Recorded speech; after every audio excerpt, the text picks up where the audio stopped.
एका मुलाचे बाबा तालुक्याच्या गावी जातात आणि तिथं जमिनीवरून सारखं कंटाळा चालू असतो. सार्वजनिक समस्या दंडा म्हणजे भांडण.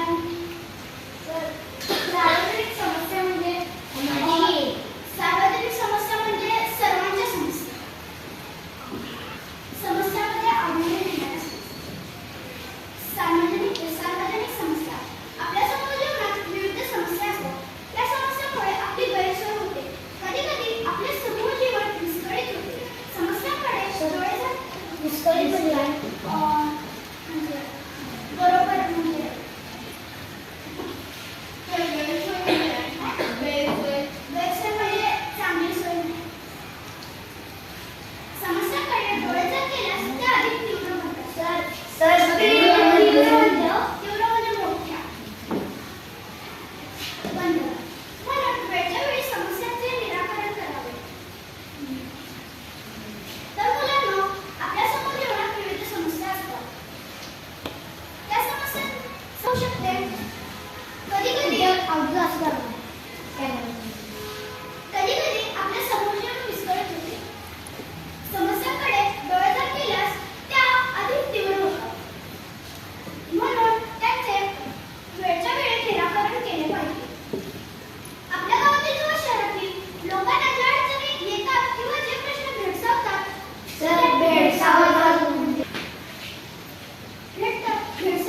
त्यांना सार्वजनिक समस्या म्हणता येईल. तर मुलांनो, गावातील किंवा शहरातील लोकांना ज्या अडचणी किंवा प्रश्न भेडसावतात त्यांना सार्वजनिक समस्या म्हणतात. परिसरातील समस्या ओळखणे ही सुद्धा एक महत्त्वाची गोष्ट आहे. आपल्या गावात किंवा शहरात वेगवेगळ्या कारणावरून होणारे तंटे ही सुद्धा एक समस्या होऊ शकते. सतत होणाऱ्या तंट्यामुळे गावाचे स्वास्थ्य बिघडते. एकोपा राहत नाही. गावाच्या प्रगतीत अडथळे निर्माण होतात. तंट्याचे स्वरूप गंभीर नसले तर परस्परांशी बोलून ते सोडवता येतात. परंतु त्या मार्गाने तंटे सुटले नाहीत तर तंटा निवारण्यासाठी असणाऱ्या संस्थांची आणि न्यायालयाची गरज लागते. तर आपल्या गावात किंवा शहरात कशावरून तंटे होतात?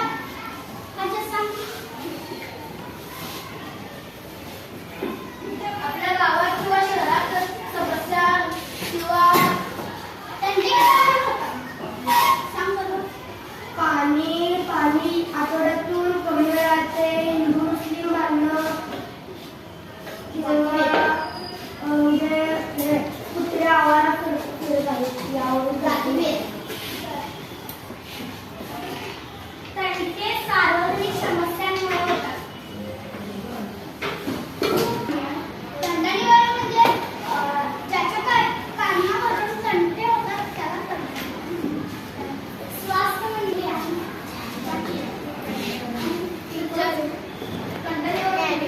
तंटा निवारण म्हणजे एक दुसऱ्याबद्दल भांडण निर्माण होणे किंवा दोन गटांमध्ये भांडण होणे त्याला तंटा निवारण असं म्हणतात. हे मार्गाने सोडवणे म्हणजे तंटा निवारण.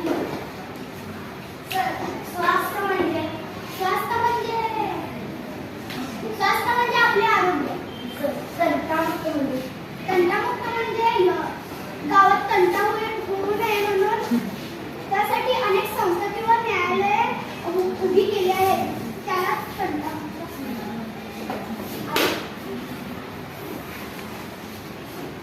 कोण आणि काय विचारणार आहे? तंटा आहे तर दुसऱ्या